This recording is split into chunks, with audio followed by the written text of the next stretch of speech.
talk, and more talk. And we're going into Durban for another diatribe. And we shall go to Rio to celebrate Carnival. Not to celebrate the successes of negotiations in respect to climate change at all. We come from small island states, and I come from the Caribbean community, CARICOM, 15-member organization. And I can say to you that we are voiceless in respect to the negotiations, because even if we speak, we cannot be heard by the group of nations that are preventing progress in respect to the climate change discussions. And unless countries like the United States, unless countries like Japan, unless countries like Canada, unless countries in the BRICS come back to the table and discuss with all of us as one international body, it makes no sense going to Durban, and it will make no sense going to Rio. And that's a fundamental issue.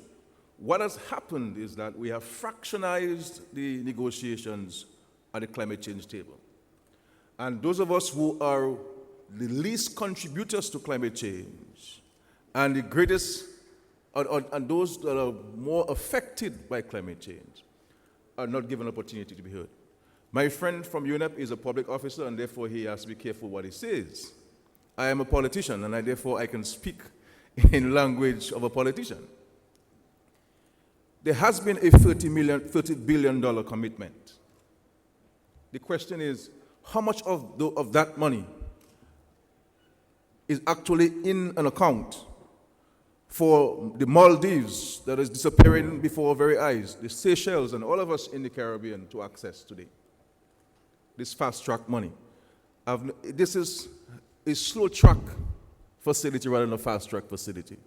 And I don't want us to believe that because there's a global crisis, this is the reason why the monies have not been put into account.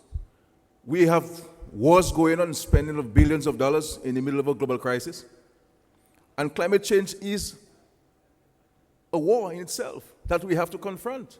But we can't confront it if when we go to the conferences,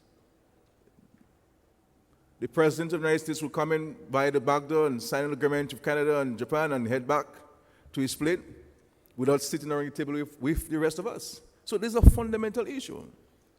I believe I must give credence to the position of Australia and, in large extent, the European Union. And from a strategic standpoint, I believe small island states should partner with the European Union and Australia in order to get a voice at the discussions coming up in Durban if we make a progress.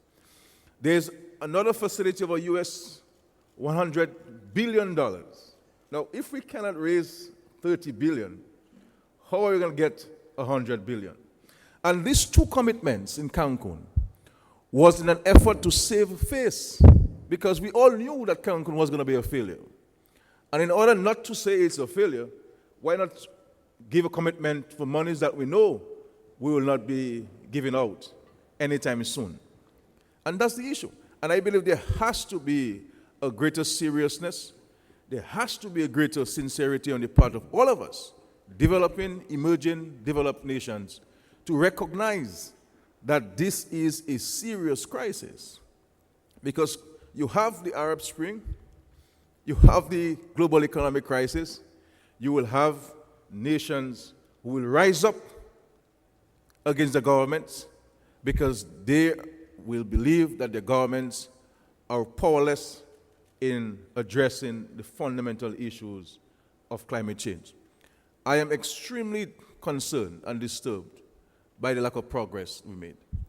And we, the citizens of the world, particularly those of us who come from, or those of you rather, who come from developed countries, you have to make that a political issue in your countries.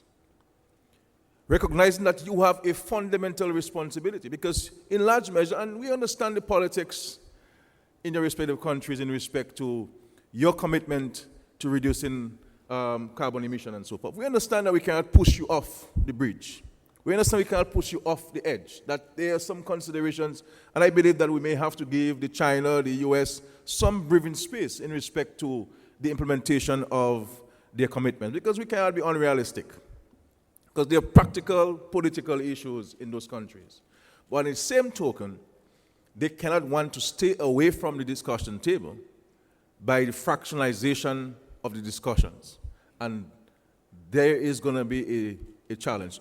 What do we expect out of Durban? Besides going to a very wonderful country with a very illustrious history? Nothing. Nothing, nothing. The people who are going to benefit are the airlines and the hotels. The countries that have been affected by climate change will not see any benefit. I can tell you, my dear friends, that in our region, the issue of flooding was never a matter of concern to us. Now, with very little rain, our countries flood. We now have to build, in my country, Dominica, the Commonwealth of Dominica, we're now constructing sea defenses and river defenses throughout the country. And you can appreciate the tremendous cost of that capital investment. You have more frequency in terms of hurricanes, unduly prolonged dry spells, which affects agriculture, and unduly long spells of rain. And we have seen what used to be what we call the rainy season now becomes a dry season, and what used to be the dry season is now the rainy season. And all of these things have an impact on your economy. And if you're unable as a nation, as a group of nations, to provide for your people, then you will have a serious crisis on your hand. And the future of the people of this world will be on our hands and our consciences. And we have to speak out. And I agree with my friend that because of the global crisis, we have not been speaking about climate change. But this is a fundamental error we're making, not to keep climate change on the agenda. And the media has a responsibility also to keep it on the agenda. We have to keep our leaders on their toes in respect to the issue of climate change. It can't be about the EU having some crisis in terms of the debt, or the United States is in recession, or countries are reeling from the global effects of the world economy. This, in my view, is too important an issue and too serious an issue for us to not make it a topical point of discussion every single day. I am extremely, extremely worried, because I travel to many countries, small island states, and you see the kind of challenges. And you've seen the leader of Maldives, publicly screaming and crying for help, that his countries, his islands are disappearing before their very eyes. And how can we remain silent? How can we remain in an inactive manner, not committing the resources to address these issues? And money is not the issue, really, at the end of the day. It has to do with political will and political commitment. And that's what we're lacking. So at UNEP, at the UN, you have all the technical resources, and we can't hold you responsible because we give you directives and direction. You are basically there to implement. But we have not given you anything, really, substantive to implement. Nothing at all. And the script from Cancun will be the same script in Durban. Countries will tell you why they haven't given this money, and further commitments will be made to fast track and slow track the resources. I thank you very much for allowing me this time to make this intervention.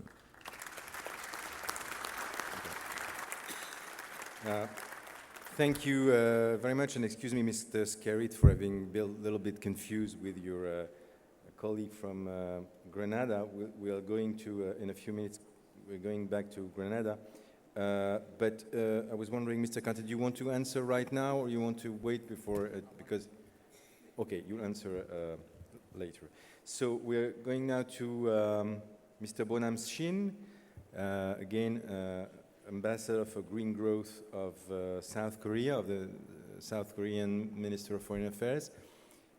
I will give you the floor. Maybe it's interesting with you to tell us how do you finance your green growth, because first of all, South Korea is a fast-growing economy, and maybe the role, if you want to play a role in the international community, helping other countries to finance the growth, the green economy. You have the floor. Thank you. Merci, Monsieur Antar. I would like focus on the practical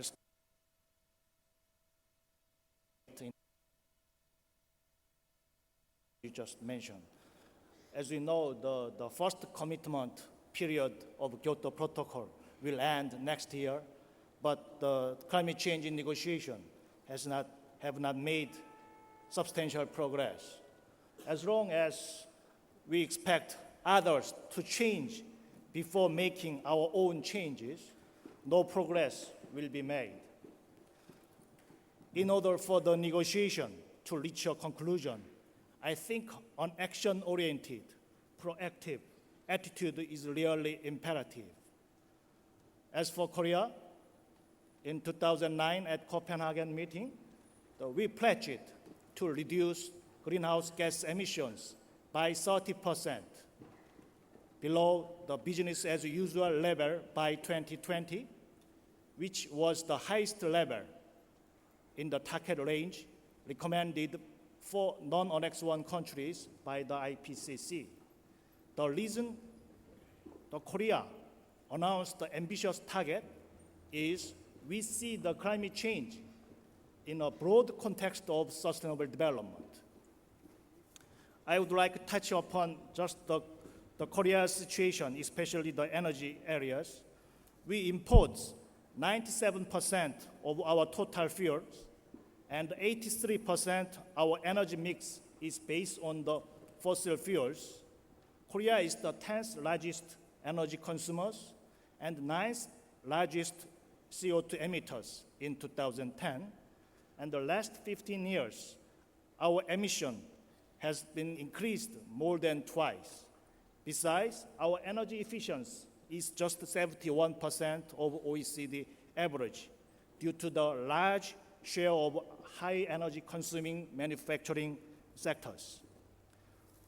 At the same time, we know, the Koreans know, we cannot continue this kind of pattern of production and consumption. This is just unsustainable. We know the energy and resource scarcity. So 3 years ago, our President Lee Myung-bak announced green growth as our national agenda and as national visions to address these challenges and provide new paradigm of economic growth. I would not illustrate the domestic policy of the domestic side of green growth strategy, but we set up the institutional and legal framework to coordinate green growth strategy and policies. And also, we are now in the third year of 5-year green growth plan, which was started in 2009 and will be finished in 2013, in which we are investing 2% of GDP, doubling of UNEP recommendation, totaling about $90 billion toward the green growth project, including the governmental public investment, R&D areas. And on international side, we're gonna increase our ODA by 3 times by 2015, and also expand the share of the green ODA by twice by 2020. We already initiated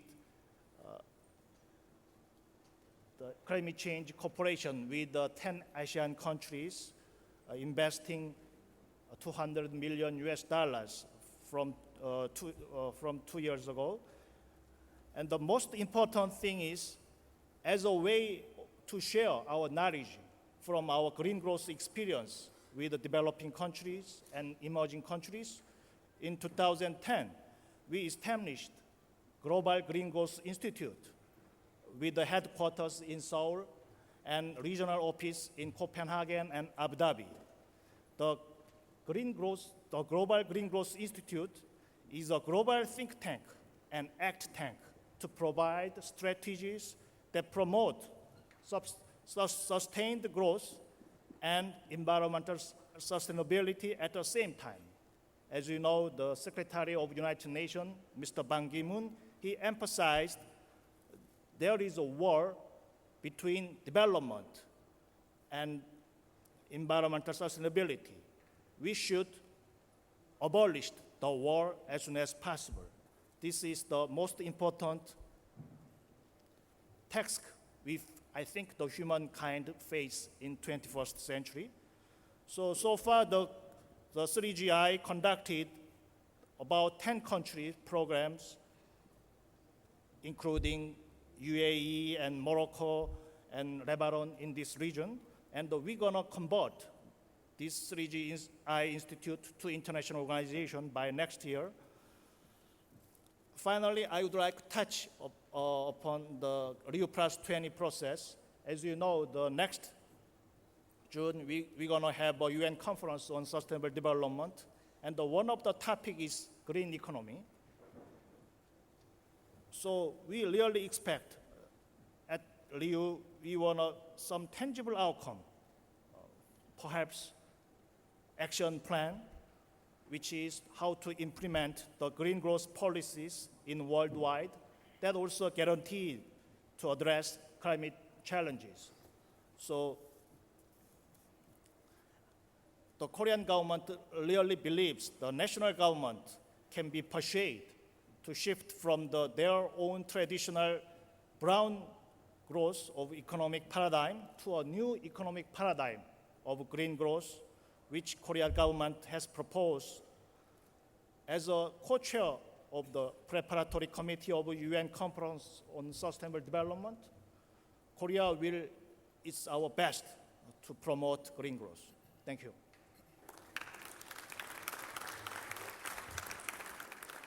Thank you very much, Mr. Shin. And we are going now to your neighbor, Carl Hood, who is the Foreign Minister of Grenada. You have the floor.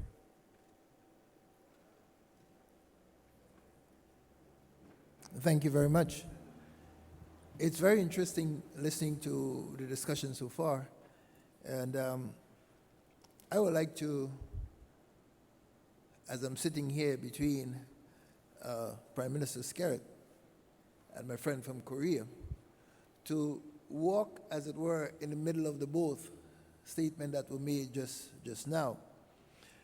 The problem that I've seen is that, and the fact that we must face, is that after almost 20 years of talk, the situation in our environment, in our world, is worse today than it was when the talks begun. And that we must face up. We must accept that, we must admit that. And the problem is that smaller countries like ours, island states, are facing the worst of the problem. And that's also a fact. I also want to address the seeming hypocrisy that is taking place in the talks, in that we talk around the issue, but never seem to want to address the real issue as to how to stop it, how to ensure that we can aim for and achieve a 2%. We've been asking for 1.5, but how can we even get there? Is it possible? I want to point out something that happened in Cancun that had me even more concerned. Taking part in the LCA Long-Term Cooperative Action Group and trying to help to negotiate a text, I was very surprised when I would hear countries saying to us that we need, and I quote, equitable access to atmospheric space. I don't know if you understand the impact of this statement. Equitable access to atmospheric space. To break it down, it means that they were asking for the very same access to pollute the atmosphere as the developed countries had in times past. And they were saying to us, they have developed, they have polluted, we need our share of atmospheric space so that we can develop. And I've had to ask the question, is it that the atmosphere is compartmentalized? Can you pollute your share of atmosphere without affecting our share of atmosphere? In your development, how do you save us from the problems that you are going to create? I do not think that we are sometimes very serious as we look at the growth and we look at the development. And the term sustainable development, if that has to mean anything, it must mean development in a way that the atmosphere, the world, can sustain it. And right now, it is not sustainable. The other problem that I've seen is that we cannot fault any country for wanting their citizens to develop. We cannot fault any nation at all for wanting to provide for their citizens. Because after all, as politicians, that's what we are called, that's what we are voted in to do. But on the other hand, how do we provide that? Do we provide that at any cost? Do we seek to provide that without looking at the long-term consequences?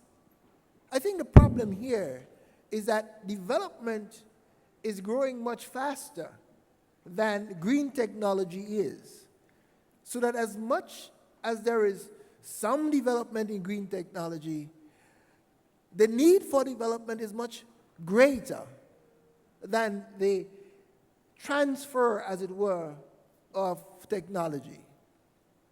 And faced with development, especially in countries, in developing countries that need such development, and because there is not enough investment in green technology, because there is not enough investment, or not enough money to invest, as it were, then we find ourselves with a problem of development that is totally unsustainable. And this is what I call upon the international community to do. It is time that the private and public sector come together to face the issue of climate change. It is time that technology rise to the standard, to the height of the problems that we face. It is time that we begin to look critically at how technology can develop so as to help countries to develop without harming the atmosphere. Because if we don't do that, another meeting in Durban, another meeting in Rio, another meeting wherever you want to go would make no difference. It's time we face the real issue. And let me close by saying this. We are asked sometimes to adapt. And in Cancun, we spoke quite a lot about adaptation funds. May I say to us that there is going to come a time when countries would not be able to adapt anymore. It's a fact that, as I learned in science, if you take a frog and put a frog in a pot with water, the frog would not jump out. If you light a fire under that pot, the frog will adapt to the warming water and continue to adapt until it's cooked. Is that what you're asking us to do as small countries? Continue to adapt? Continue to adapt until you know more? That's the question I want to ask us. Thank you.